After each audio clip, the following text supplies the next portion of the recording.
the story didn't begin inside the ring. It started months earlier, with noise, arrogance, and a man shouting into the void, demanding attention from someone the boxing world already feared. "Inoue, stop ducking me. One fight, that's all I want."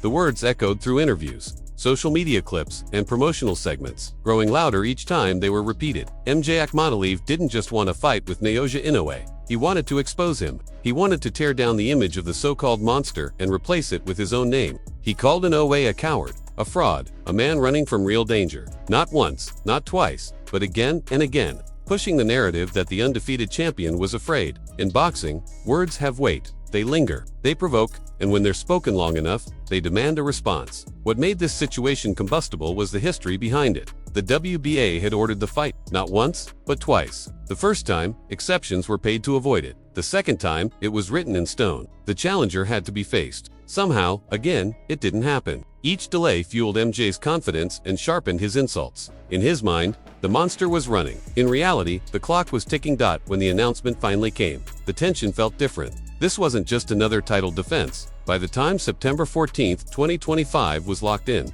the narrative had already been written in blood and ego. Naoya Inoue walked into the fight as the WBC, WBA, IBF, and EBO champion, a man with 31 professional fights, 31 wins, and 0 losses, 5 world titles, an accomplishment no one else had ever achieved. Across from him stood MJ, a fighter with only 1 loss on his record and 3 straight TKO victories leading into the biggest fight of his life. This wasn't just about belts anymore. This was about legacy, pride, and whether words could survive contact with reality. MJ had power. Everyone knew that. His punches came like bombs.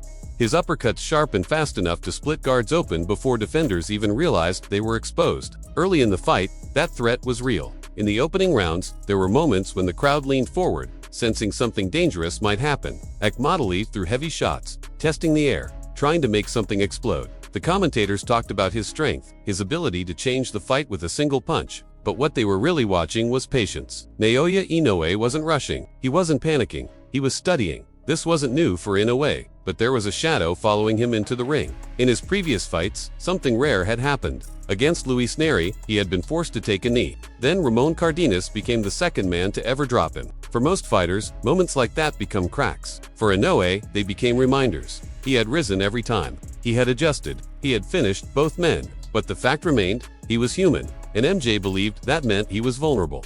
The first round ended without fireworks, and some in the crowd felt restless. They wanted chaos. They wanted the monster unleashed. Instead, what they got was control. Inoue let MJ move. He let him show his stance, his timing, his intentions. At the bell, Inoue locked eyes with him and delivered a stare that said everything words couldn't. The message was clear. This fight had only just begun.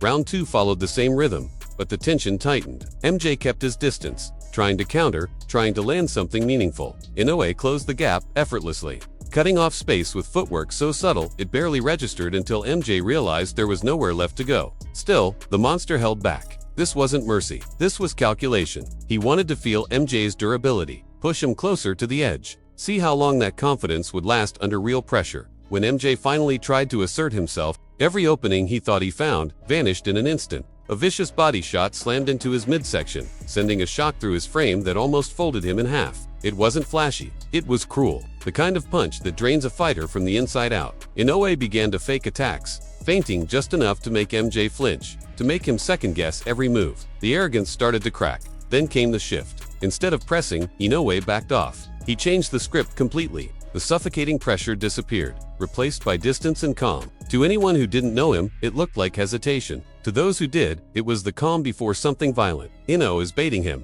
inviting MJ to believe he could breathe.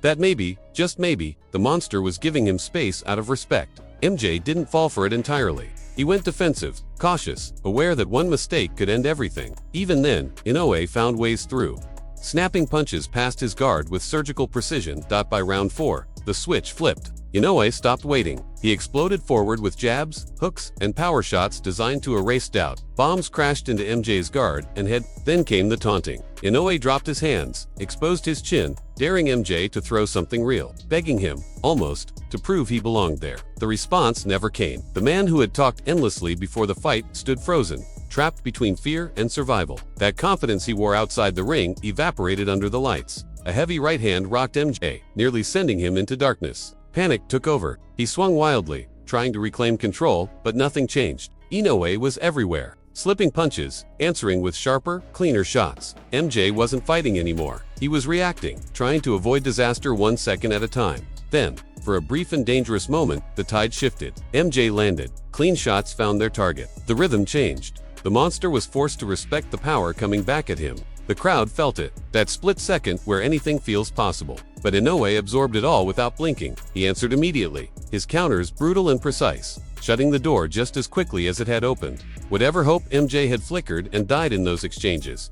From that point on, it became a lesson. Inoue jabbed, moved, cut off angles, and denied escape. His footwork erased space. His head movement made counters nearly impossible. And still, he taunted. Hands down, chin out. He wanted MJ to commit, to show courage, to throw something with meaning. But deep down, MJ knew the truth. One clean counter from Inoue would send him somewhere he didn't want to go. The spirit realm was never far away. A sudden counter from MJ finally annoyed Inoue enough to change his demeanor. The playful menace vanished, replaced by something colder. The punishment intensified. The bell saved MJ from what could have been worse, but it didn't change his fate. Inoue had decided how this fight would end. That as the rounds wore on, the beating became methodical. In the 7th, something almost surreal happened. Instead of finishing the fight, Inoue spent the round mocking him. The same man who promised to destroy the monster couldn't bring himself to throw, even with Inoue's chin hanging open. Trauma had replaced bravado. Inoue dominated the round anyway, landing clean shots on a fighter who was no longer following a plan,